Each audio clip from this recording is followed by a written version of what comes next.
La ciudad de Cartagena, situada al sureste español, es la segunda en población dentro de la comunidad autónoma de la región de Murcia. Con sus aproximadamente 220.000 habitantes, ocupa una extensión de 560 kilómetros cuadrados. Se encuentra perfectamente comunicada por modernas autovías con el resto de la península y con Europa por los aeropuertos internacionales de San Javier y Alicante. Posee un clima privilegiado. Su temperatura media anual ronda los 20 grados centígrados, con más de 300 días de sol al año. Una tierra privilegiada tanto por su climatología como por su medio natural, con playas de aguas cristalinas y dorada y fina arena, con un interior en el que contrastan sus fértiles huertas con montañas que nos brindan miradores al Mediterráneo.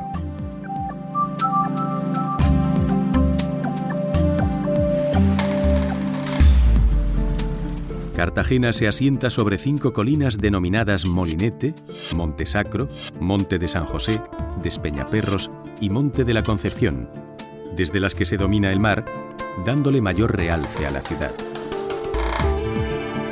Desde el puerto se divisan los faros de La Curra y Navidad, así como los castillos de Galeras y San Julián, que convierten la dársena de Cartagena en inexpugnable.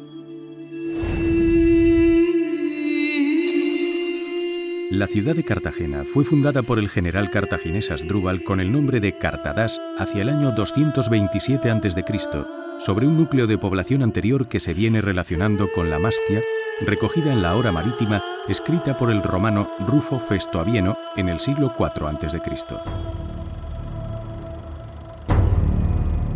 La presencia cartaginesa en Cartadas sería fugaz, ya que en el 209 a.C., en el transcurso de la Segunda Guerra Púnica, fue conquistada por el romano Publio Cornelio Escipión. Bajo el dominio romano, la ciudad viviría sus mayores momentos de esplendor entre finales del siglo III a.C. y los comienzos del II a.C. En el año 44 a.C. recibiría el título de colonia bajo la denominación de Colonia Urbs Lulia Nova Carthago. La importancia de la ciudad se basó, junto a la riqueza minera de su sierra, en su privilegiado emplazamiento y en la singularidad de su topografía, que permitían su fácil defensa, ya que está situada en una pequeña península rodeada de colinas y con una laguna o mar interior al norte, el Almarjal de los tiempos modernos.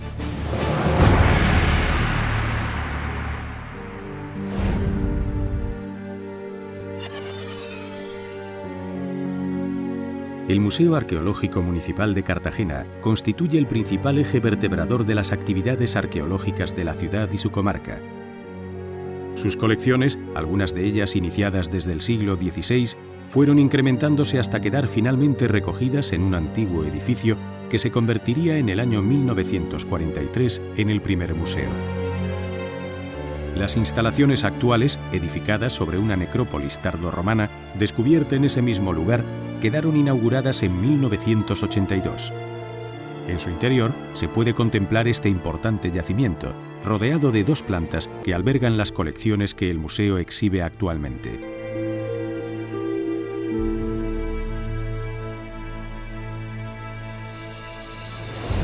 Está situado en la ladera sur de una de las 5 colinas que rodeaban Cartagena, el Monte San José, llamado en la antigüedad Aletes.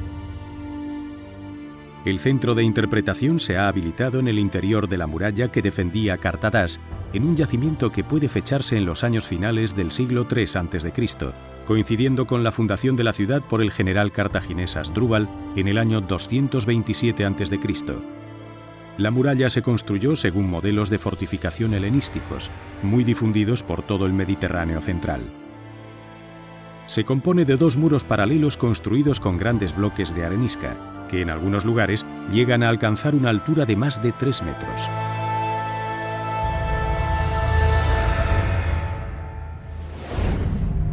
El hallazgo del Teatro Romano en 1990 constituyó uno de los acontecimientos más importantes de la arqueología de Cartagena en los últimos años.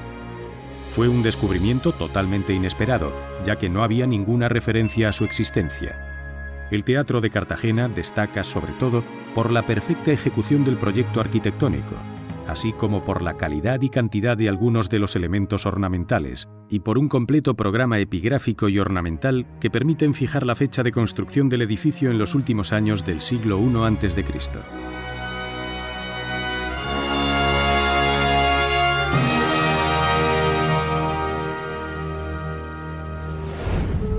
Los restos romanos de la calle Caballero corresponden a un edificio de carácter religioso, identificado con la sede de un colegio augustal del siglo I después de Cristo, donde se reunían los sacerdotes encargados del culto al emperador en la ciudad. Está situado dentro del plan arqueológico de la ciudad romana de Cartagonova, en la esquina suroriental de la Plaza del Foro.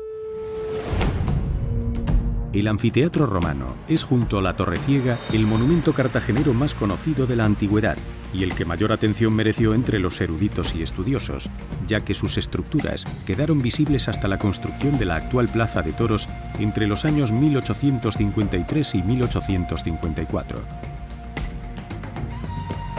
En la actualidad se pueden visitar los restos de los sectores sur, este y suroeste del anfiteatro.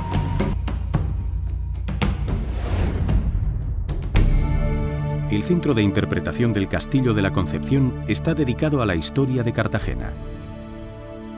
Se encuentra en una de las 5 colinas que resguardan la ciudad, sobre los restos del castillo que lleva su nombre, aunque es conocido por los cartageneros como Castillo de los Patos. El conjunto del Castillo de la Concepción consta de diversos elementos que conjugan saber y entretenimiento. A través de la más avanzada tecnología, los visitantes conocen la ciudad de una manera amena y entretenida. El yacimiento conocido como Muralla Bizantina se excavó en 1983, encontrándose unos grandes muros asociados a materiales cerámicos de la época bizantina. Por ello se pensó que pudiera pertenecer al recinto amurallado que protegía la ciudad en esa época. El carácter monumental de tales hallazgos, unido a su indudable importancia histórica, hizo que se tomara la decisión de conservarlos en un sótano visible sobre el que posteriormente se instaló la Sala Municipal de Exposiciones.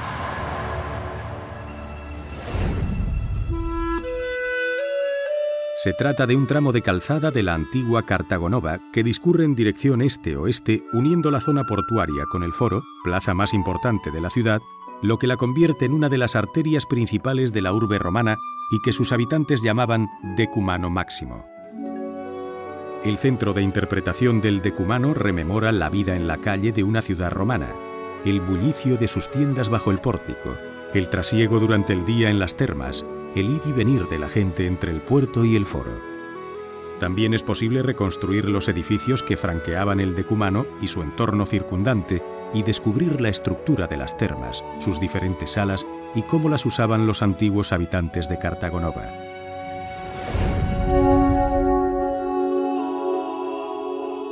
De entre todos los hallazgos que pueden admirarse en la Casa de la Fortuna, destacan sobre todo sus pinturas murales y sus mosaicos.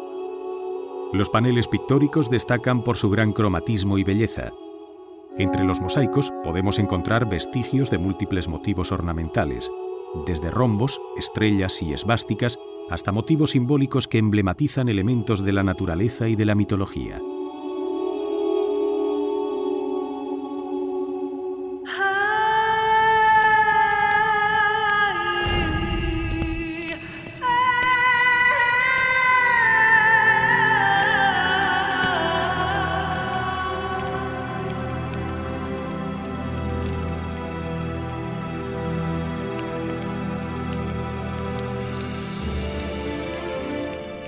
Cuando llega el mes de septiembre, la ciudad de Cartagena se remonta en el tiempo más de 2200 años, para llegar a la época en la que los cartagineses y romanos decidieron disputarse el mundo. Años en los que el gran general cartaginés Aníbal se enfrentó a las ansias de poder de Roma y en concreto al jefe de los ejércitos romanos, Publio Cornelio Escipión. Estamos hablando de las fiestas de cartagineses y romanos, cuya peculiaridad reside en que durante más de 10 días Cartagena revive intensamente su pasado y rememora unos hechos que sucedieron en esta milenaria ciudad entre los años 209 y 223 a.C., unos hechos que marcaron el futuro de la historia antigua. Para representar esta historia, más de 4.000 cartageneros salen a la calle ataviados con trajes que simulan las vestimentas de la época de los dos ejércitos. Cartagineses y romanos forman 50 grupos diferentes que representan a cada uno de los pueblos que participaron en los hechos que cambiaron la historia de Hispania.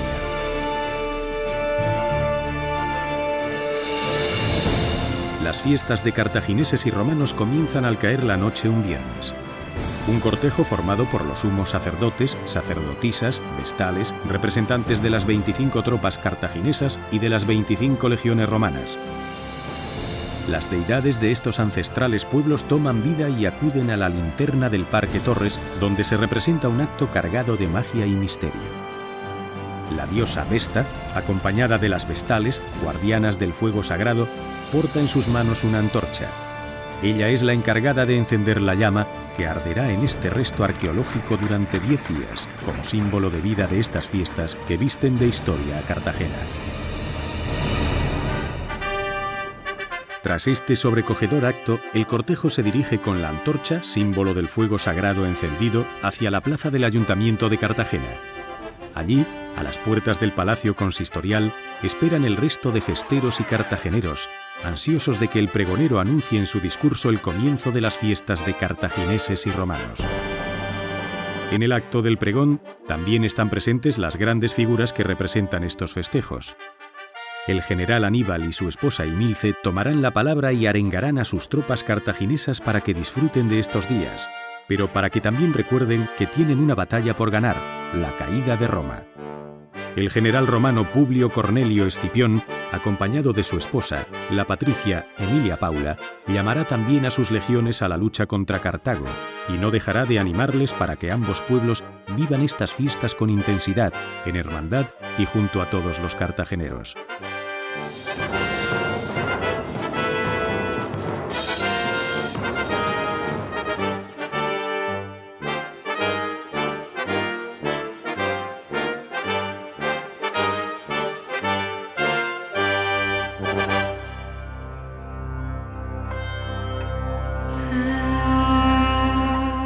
Desde Mastia hasta Cartagonova. Este es el período que revive Cartagena durante sus fiestas. El primer acto histórico que se representa es la fundación de la ciudad de Mastia como Cartadas. Los cartagineses buscaban una nueva ciudad que pudiera ayudarles a recuperar el prestigio y los medios económicos perdidos tras la Primera Guerra Púnica. Es entonces cuando en una expedición por Hispania, el general cartaginés Asdrúbal descubre una ciudad abierta al mar, de cara al Mediterráneo y abrigada por 5 colinas que la ubican en un emplazamiento estratégico sin precedentes, Mastia.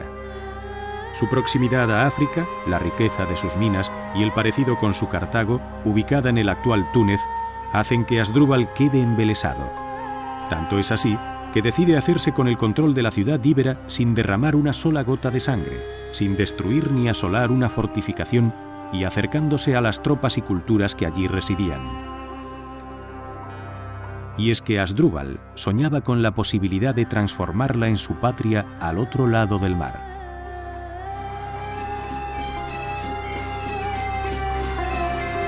Al son de gaitas y tambores, desde la plaza del Icue hasta el ayuntamiento, llega Asdrúbal junto a sus generales y su ejército sin armas, dispuestos a conquistar Mastia. Las calles de Cartagena acogen a un Asdrúbal que se niega a utilizar su espada, depositándola en manos de un joven indígena, que tiende su mano en símbolo de amistad y protección a la antigua ciudad íbera. Allí, frente al general cartaginés, se encuentran los dirigentes mastienos, que en un principio desconfían de las palabras y promesas de Asdrúbal. Un pueblo que finalmente comprende que los cartagineses respetarán sus leyes, sus libertades y sus dioses. Y de esta manera, los habitantes de Mastia aceptan a Asdrúbal como un auténtico rey. Para celebrar esta unión de culturas, todo el pueblo acude al Parque Torres, donde ante la presencia de miles de espectadores, Asdrúbal ofrece un banquete en honor de la nueva Mastia Cartadas, quien toma vida y les habla de su historia. Llegado es el momento de darnos al placer. Al salir el sol, estaba ante una frontera que no existe, ante una batalla que librar. Sin embargo, pasé la noche soñando despierto y vi una mujer de serena belleza que me susurraba al oído cantos de paz. Puede que hayáis oído hablar de Asdrúbal. Puede que incluso lo hayáis imaginado atravesando las calles de la ciudad como héroe fundador de Cartadas. Pero esta es la historia de una tierra, de hombres y mujeres que, como él, lucharon con el empeño y la determinación suficiente para hacer de mí una madre orgullosa. Asdrúbal. Asdrúbal, trae presto tu caballo. Da cumplimiento a tu promesa. Y cabalguemos juntos eternamente guardando nuestra ciudad. ¡Cartadas!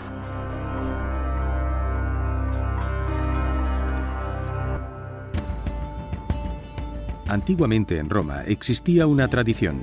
Todos los niños nacidos a lo largo del año tenían que ser presentados por sus padres ante el pueblo y los dioses del Olimpo.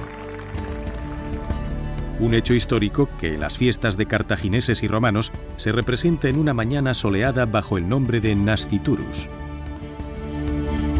La plaza Juan 23 se transforma en un templo al que acuden acompañados por amigos, familiares y resto del pueblo, todos los romanos y cartagineses con sus hijos.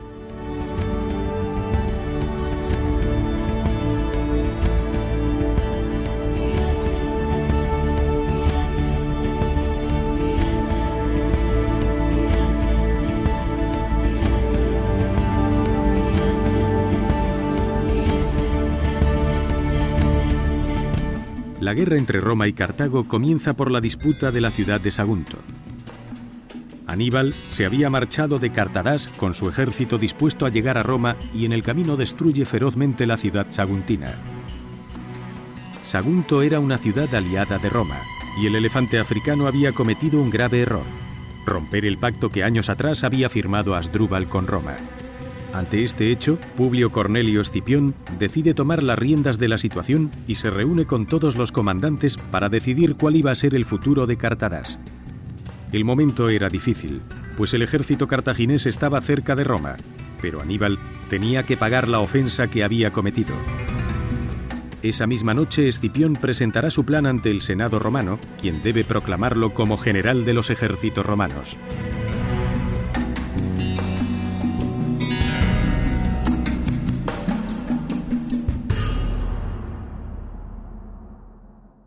El Parque Torres se convierte en el escenario de la representación de la sesión plenaria del Senado romano, un acto en el que se mezcla la historia con la actualidad más pura de la ciudad de Cartagena. Los senadores no dejarán a un lado la preocupación que les expone Publio Cornelio Escipión, y es que Roma debe entrar en guerra contra Aníbal para evitar que el ejército cartaginés llegue a Italia. Pero en esa sesión también hay otros muchos temas que debatir.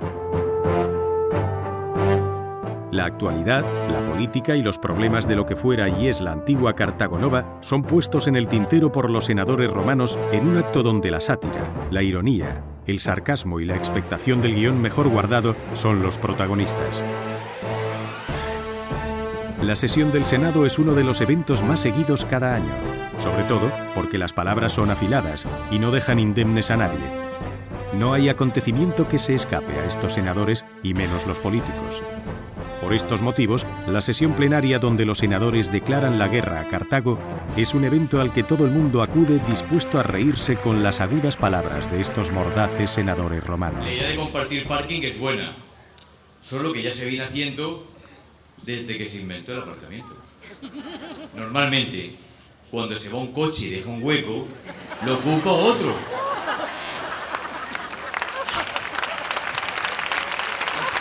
¿O no?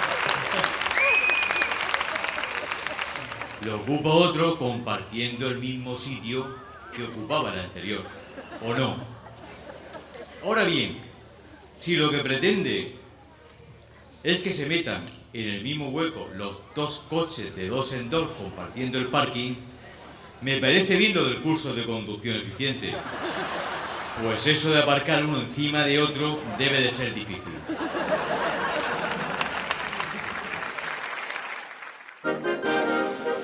Bajo la luz de la luna y con el Mediterráneo acariciando de fondo, el escenario del Parque Torres acogerá el enlace matrimonial de dos grandes estirpes, la íbera y la cartaginesa.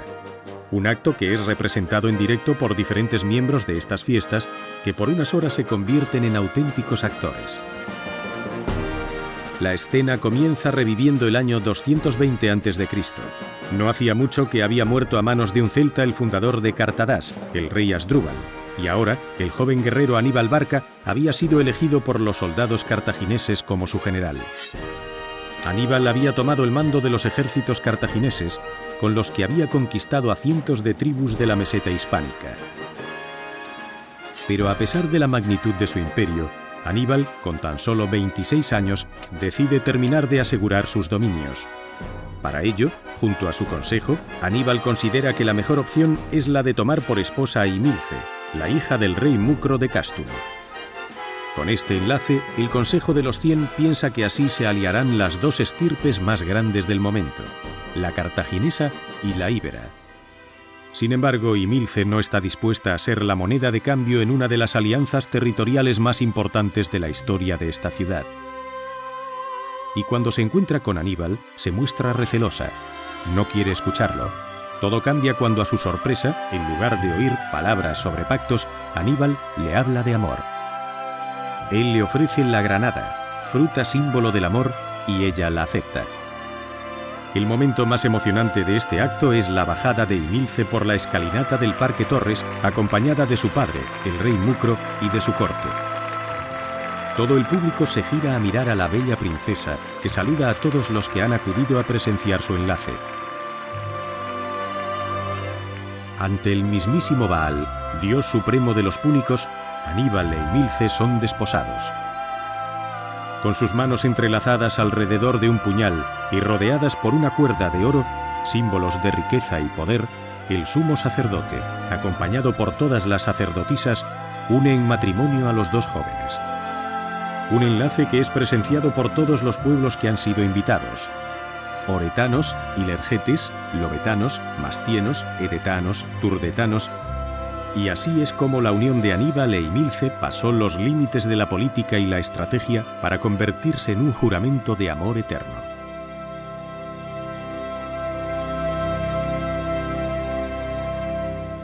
La gastronomía y la fiesta se funden en una misma noche en la que los romanos celebran el Feriae Latino, una fiesta anual que en Roma se celebraba en el Monte Albano para festejar al dios Júpiter Latiaro. En estas fiestas de cartagineses y romanos, el Feriae Latino se ha convertido en una multitud de actividades que se realizan en la calle romana del campamento, destinadas al entretenimiento de visitantes y festeros. Así, cuando el viajero llega, se puede tropezar con jóvenes patricias que les ofrecen viandas repletas de suculentos manjares gastronómicos típicos de Cartagena o de la época. Al dar otro paso, puede ver a un grupo de romanos ataviados con sus togas y túnicas que beben de una vasija el exquisito vino del dios Baco o de las pócimas, que les ofrecen probar para digerir las delicias romanas. Además, en el Feriae Latino se puede disfrutar de espectáculos circenses, con luchas entre gladiadores o arqueros que retan a las mismísimas amazonas, pero también de bodas, porque esa noche se celebran por el ritual romano decenas de enlaces.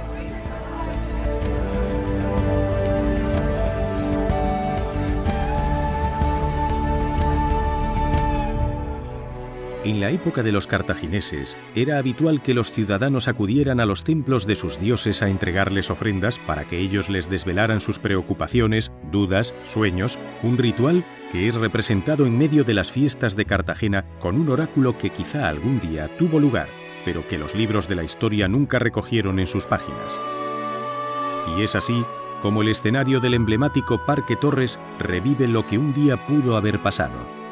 Nos encontramos en un templo, el de la diosa Tanit. Sus puertas se han abierto y el pueblo se ha acercado para honrar a la gran deidad con sus ofrendas.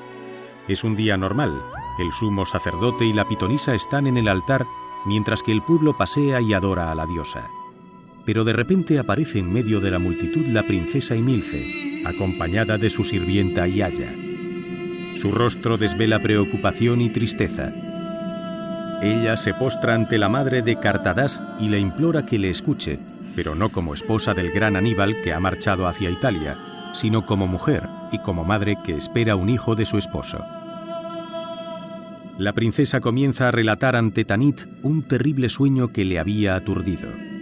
Había visto cómo el fuego invadía la ciudad, los gritos se mezclaban con el llanto de los niños, las murallas eran atacadas y la bahía había sido ocupada por barcos que portaban enormes águilas doradas. La ciudad de las 5 colinas había desaparecido bajo sus pies y ella no había podido hacer nada. Después, una luz intensa la transportaba a un lugar que su corazón reconocía, pero que sus ojos no. Ella se sentía amada y los habitantes de esta ciudad gritaban con júbilo el nombre de su esposo. Entonces comenzó el augurio de la pitonisa. Lo que Imilce había soñado era el futuro de Cartadas. Habría una gran batalla en la que parte de su pueblo perecería. Su familia no moriría en esta guerra, pero su hijo nunca sería jefe de su pueblo. Aníbal no sería apresado por Roma, pero tampoco conseguiría su victoria. Con el paso de los siglos, otros cartagineses darían vida a su historia y portarían orgullosos los escudos de las tropas del elefante africano. Ella, Imilce y su esposo, Aníbal, regresarían muchos siglos después a esta tierra que tanto habían amado.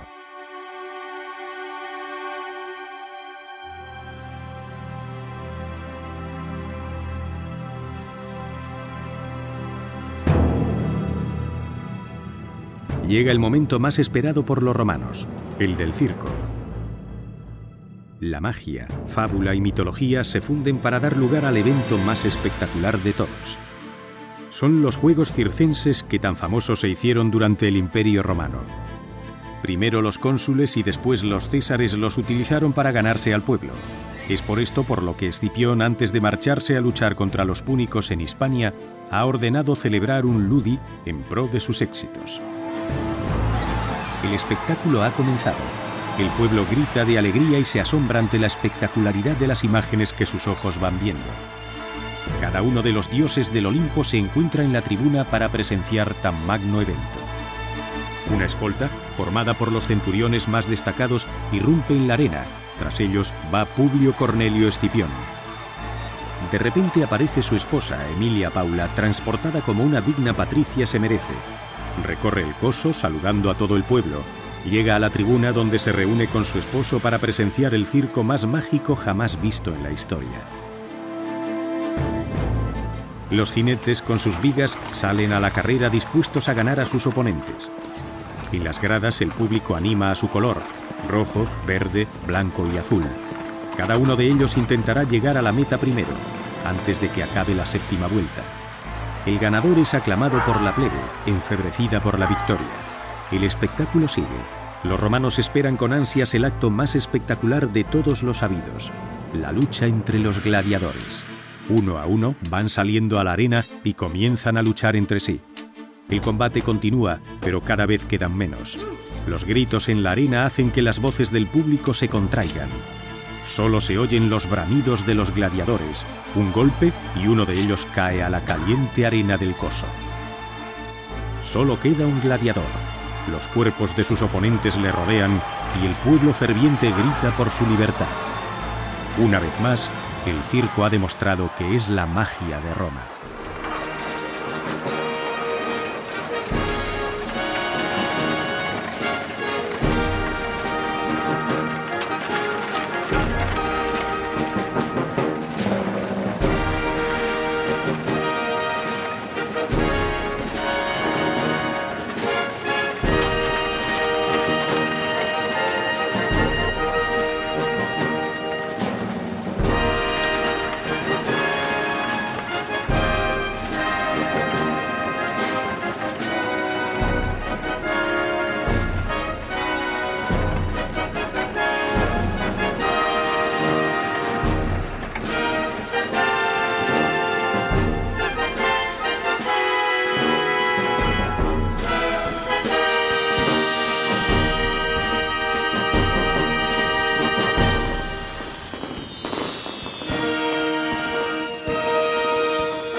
En los últimos 4 días de las fiestas, en los jardines del campamento festero, se instala un mercado de época. Al pasear por él es como si nos trasladásemos a un bazar de la antigua Cartago. Los mercaderes ofrecen a los visitantes productos de lo más variado: especias de diferentes tipos, plantas medicinales, remedios para la mala suerte, juguetes de madera, artesanía de barro o exquisitos postres artesanales son algunos de los atractivos de este mercado. En nuestro camino también nos encontraremos con puestos en los que reponer fuerzas. Panes recién horneados, carnes a la brasa o embutidos llegados desde diferentes puntos de la península hispánica son algunas opciones.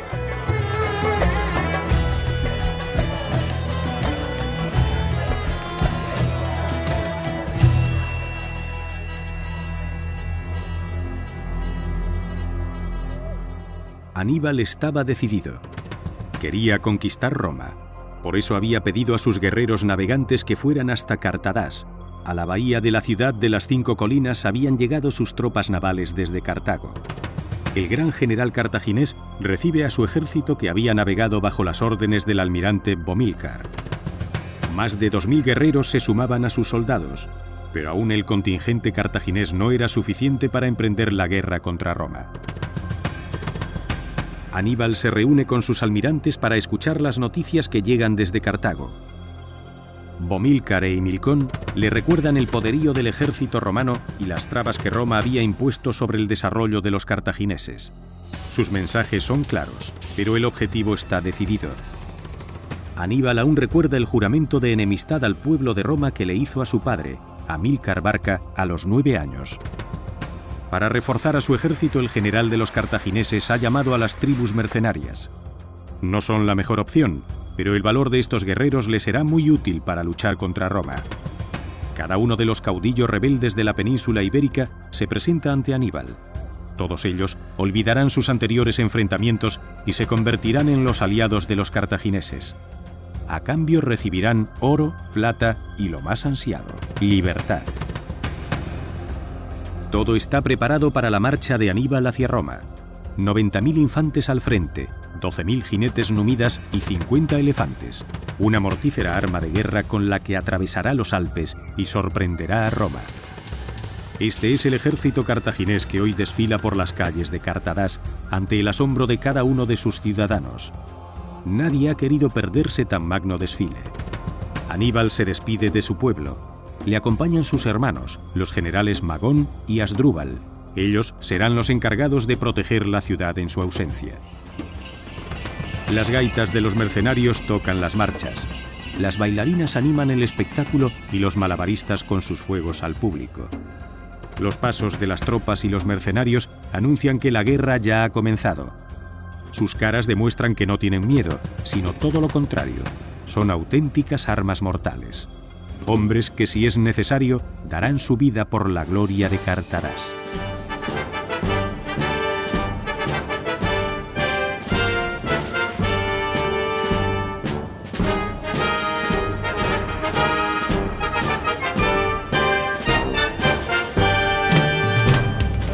Las fiestas de cartagineses y romanos cuentan con un recinto ferial en el que cada uno de sus 50 grupos tiene su propia caseta.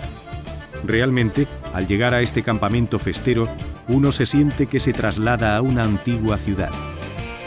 Una sensación que no solo la transmiten los miles de festeros vestidos con trajes de época con los que uno se encuentra, sino también el decorado de sus casetas, a las cuales todo el mundo puede acceder libremente, tanto para bailar como para asistir a los eventos que se realizan en ellas. Y es que pasar una noche entera en el campamento festero puede convertirse en un paseo lleno de sorpresas.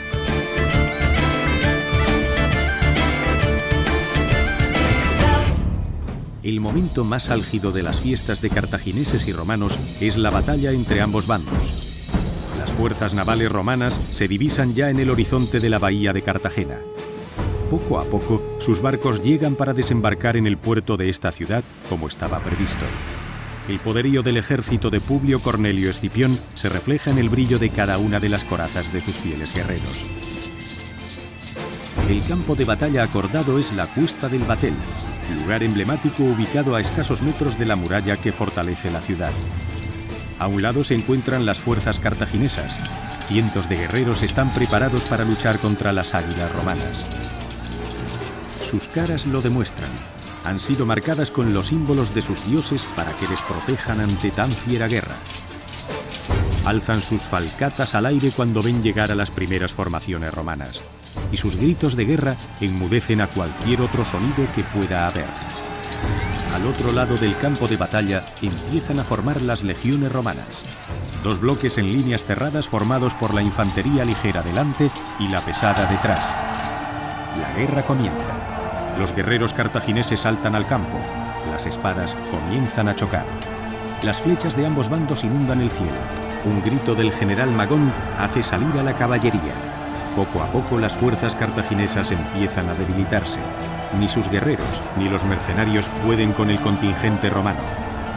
Finalmente, a pesar del odio de los cartagineses hacia Roma y de haber puesto cada uno de ellos hasta el último aliento, Escipión el africano y sus legiones habían tomado Cartadas.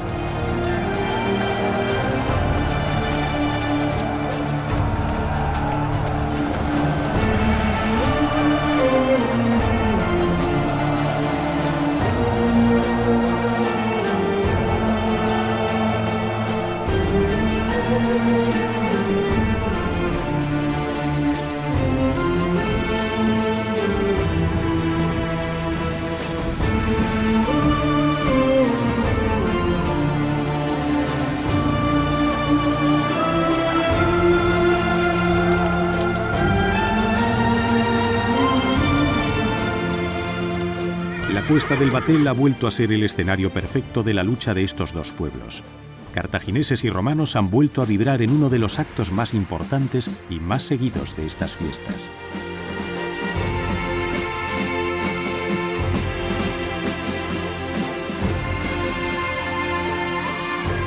Una vez disputada la batalla, Escipión obliga a Magón a rendirse y a cederle el control de la ciudad. El hermano de Aníbal no tiene otra salida y le entrega su espada, símbolo de la derrota. La ciudad de Cartadas por fin es de Roma. Sus legiones ya la han penetrado y como muestra de ello, se han ubicado en su muralla y encendido las antorchas.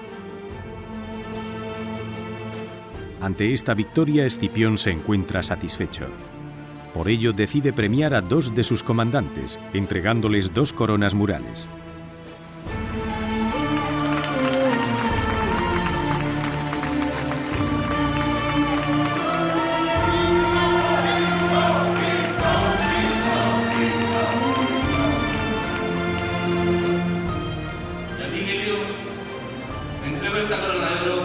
almirante de mi flota, por la gran estrategia demostrada en Cartago, ahora llamada Cartago. ¡Salve a los héroes de Roma! ¡Salve, salve!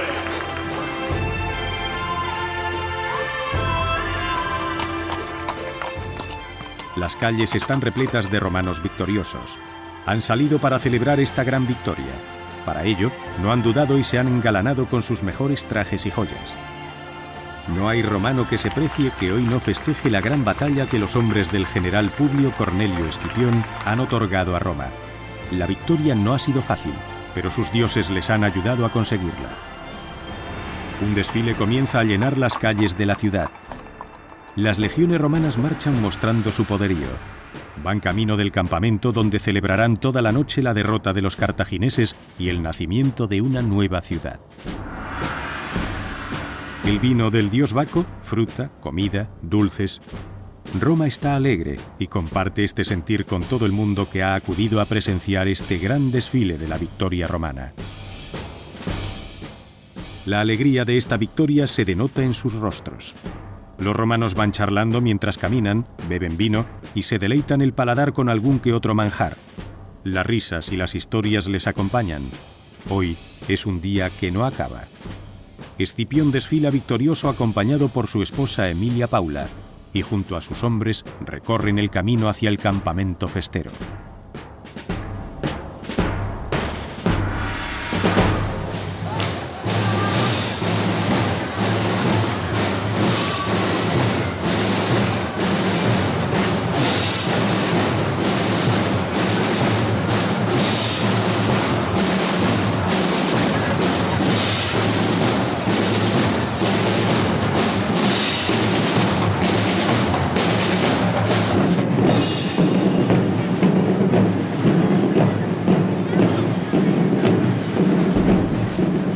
Como marca el ritual romano, tras la batalla y la celebración, los soldados caídos en el combate deben ser enterrados a la salida de la ciudad, en un lugar por el que pase todo el mundo cuando llegue a ella, para que estos guerreros puedan ser contemplados y admirados siempre por su coraje.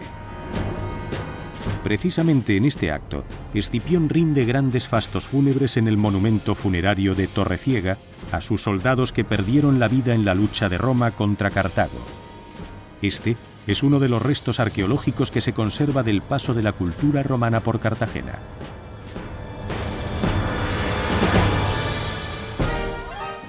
Más de 4.000 festeros salen a la calle vestidos con sus mejores galas para participar en el gran desfile general de tropas y legiones. Los tambores suenan a lo lejos y el público se prepara para asistir a este gran evento en el que cartagineses y romanos olvidan sus diferencias para mostrar ante toda Cartagena otro capítulo más de su historia. Las 25 tropas cartaginesas encabezan este gran desfile. Arcos, falcatas, pieles de animales, escudos, cada uno de ellos va vestido con su mejor traje y marcha mostrando la majestuosidad que los caracteriza. Bailarinas, exhibiciones de domas de caballos, malabaristas con fuegos, espectaculares carrozas móviles, acompañan a estos festeros y animan al espectador. Durante su marcha, muchas de estas tropas entregan a los asistentes brebajes mágicos, deliciosos manjares, dulces o caramelos para los más pequeños. Animales exóticos, dromedarios, elefantes, se convierten en el centro de atención de todas las miradas, mientras que el general Aníbal y su esposa Emilce saludan a su pueblo. La escultura de una loba anuncia la llegada de las 25 legiones romanas. Sus armaduras y cascos relucen como nunca, y su paso sigue igual de firme al ritmo de la marcha que marcan los tambores. Las deidades del Olimpo se mezclan con las bellas patricias romanas que reparten monedas de chocolate a todo el mundo, mientras los magistrados romanos, vestidos con sus tradicionales togas y túnicas, dan a degustar diferentes elixires. Otro grupo de danzarinas hace las delicias del público, que ha quedado embelesado ante las águilas romanas o las serpientes que portaban algunos grupos romanos. Escipión y Emilia Paula saludan ante la llamada de su nuevo pueblo.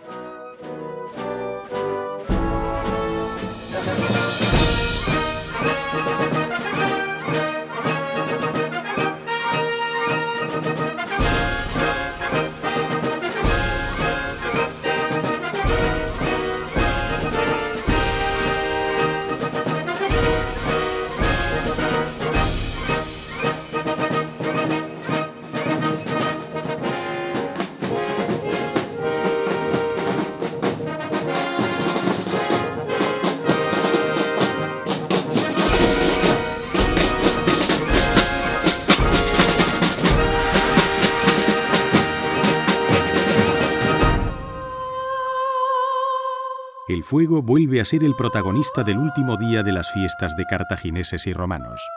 Durante 10 días, la llama, testigo de los pasajes históricos que esta ciudad ha recreado, ha permanecido encendida en la linterna del Parque Torres. Ahora es el momento de su extinción. Un cortejo formado por los personajes principales de estos festejos, Aníbal, Emilce, Escipión y Emilia Paula, junto a las autoridades romanas y cartaginesas, comienzan a recorrer el campamento. A su paso por cada una de las casetas, las luces se van apagando, anunciando así el cercano final de las fiestas. La comitiva se dirige hasta la entrada del campamento.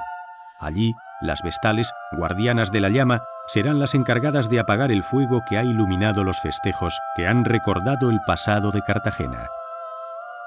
Un espectacular castillo de fuegos artificiales pone fin a la jornada festiva, pero el espíritu de cartagineses y romanos seguirá vivo durante el resto del año en cada uno de los festeros y cartageneros que ya piensan en la edición del siguiente año.